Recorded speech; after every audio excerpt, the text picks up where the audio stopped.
Well, all right. Well, good morning to you, viewers. Let's begin what's trending. The hashtag Free Nnamdi Kanu has now taken center stage on X. Human rights activist Omoyele Sowore officially began mobilizing crowds for his planned hashtag Free Nnamdi Kanu march protest to the presidential villa set for next Monday, October 20th, to demand the release of the detained leader of the indigenous peoples of Biafra. Well, in a video posted on Sowore's X account, Kanu's special counsel, Barrister Aloy Ejimako, is seen speaking to the crowd as they sang songs of solidarity with Sowore's name. Let's take a look. I have decided, whatever it would take, that on October 20th, I will lead all of you to Aso Rock Beach.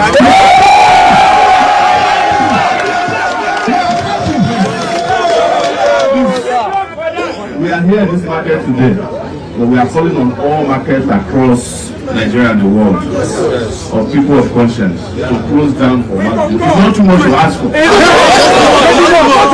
Whether you are in Lagos, 1 week in closer. We have been closing markets every Monday, Yes. We need one more Monday.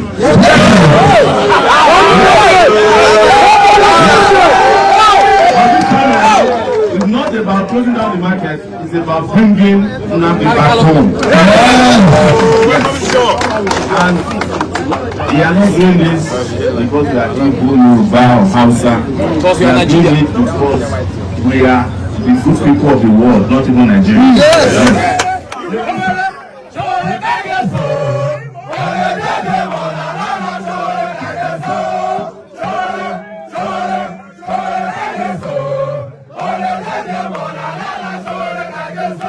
All right.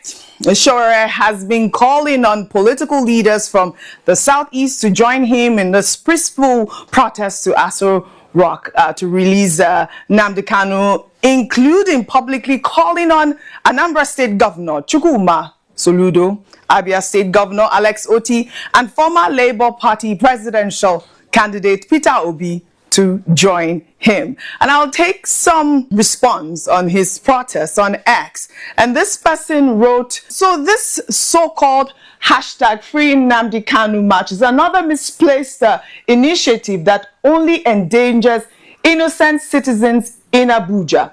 If you truly believe in your cause, start your protest from your region. Don't bring chaos to the streets of the federal capital.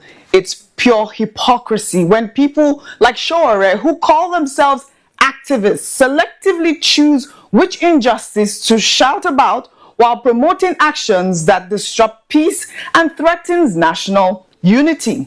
True activism is about justice, not noise. It's about building, not burning.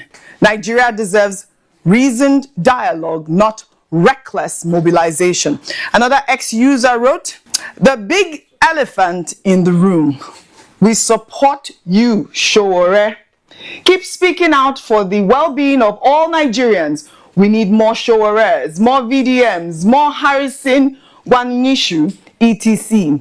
This country does not belong to politicians. It's time to say enough is enough. We've taken this story, Rufai, and we've seen that Sowore is really moving on with this protest. I believe, okay, it's, part of this NSAS protest as well that would come October 20th. Benga, I'm sure you're still with me. Before I come to you both, meanwhile, a group of terrorists, perfect. Meanwhile, a group of terrorists has reportedly reached a peace agreement with representatives of several communities in Katsina State following a meeting held under the Operation Safe Corridor Initiative. Counterinsurgency expert Zagazola Makama said the dialogue took place on October 12th. The meeting, according to the report, is aimed at restoring sustainable peace and security across communities affected by years of violence and bandit attack. I mean, this is not the first of such meeting in the state, as similar dialogues were held in June and September when stakeholders reached truces with armed group leaders under the same federal government's Operation Safe Corridor Initiative. Also, we saw Islamic cleric Sheikh Ahmad Gumi, who has now renewed his call for the federal government to initiate peace talks with bandits, insisting that dialogue remains the most effective route to achieving lasting security in Nigeria. Well, in a Facebook post on Monday, Gumi referenced the recent peace deal between Israel and Hamas as proof that even long-standing conflicts can be resolved through negotiation.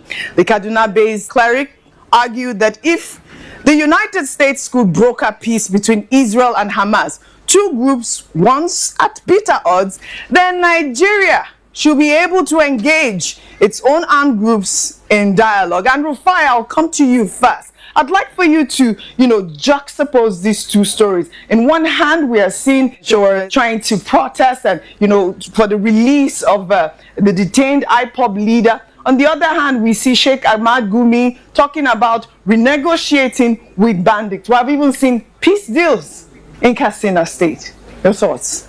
Real quickly, Oji, it just shows you what Nigeria is all about. In a part of the country, bandits are being fed, they are being given a shoebi, they are holding peace meetings. They are holding peace meetings with their weapons. Weapons that are supposed to be illegal. Oji, you and I cannot take weapons like that and show them in public. Impossible. The security agents will come against us. But they can do all of that and show rocket launchers in public. The federal government will turn an eye to them. But Nnamdi Kanu that protests about a matter or that did some things that agitated for the marginalization of people, yes, some of the methods I don't support of what Nnamdi Kanu had done. And I condemn and criticize him on it. But there have also been calls for peace. There have also been calls for a political settlement. Courts in this country, and kudos to women in the judiciary, women judges, justices. Justice Okpe had first ruled in 2022 that he should be discharged. The federal government went on appeal, 4-1, Justice Garba. But a dissenting judge, Justice Ogunmiju, also ruled that the appeal court judgment should stay as regards to Nnamdi Kanu. But guess what? We have continued to put him in incarceration. Now his health is failing. They are still dilly-dallying about how to treat him. Yeah. But in the same country, bandits are holding meetings with governors, doing photo ops and the likes. So when people now talk about unfairness in the same country, people will say they don't have a right. You see bandits doing press conference with guns and bullets and everything. There's no security agent in the world that will come and arrest them. Is it that security agents cannot round them up as they are doing this peace meeting? All right. Sheikh Gumi will now go ahead and be urging dialogue with bandits. The same Sheikh Gumi that was a captain in the Nigerian army, that I think his offspring serves in the army today. They will say, oh, bandits are also protesting because, or they are killing people because Nigeria is bad to all of them. But you have a certain standard for some people, you have a certain standard for other people. Right. I have never said here that I supported entirely the way Nnamdi Kanu went about it. But what we are saying is, why do you have standards for some over the others in this country? All right. And that's just a clear case of what we're talking about here. Well said, Rufai. Well said, Rufai. Well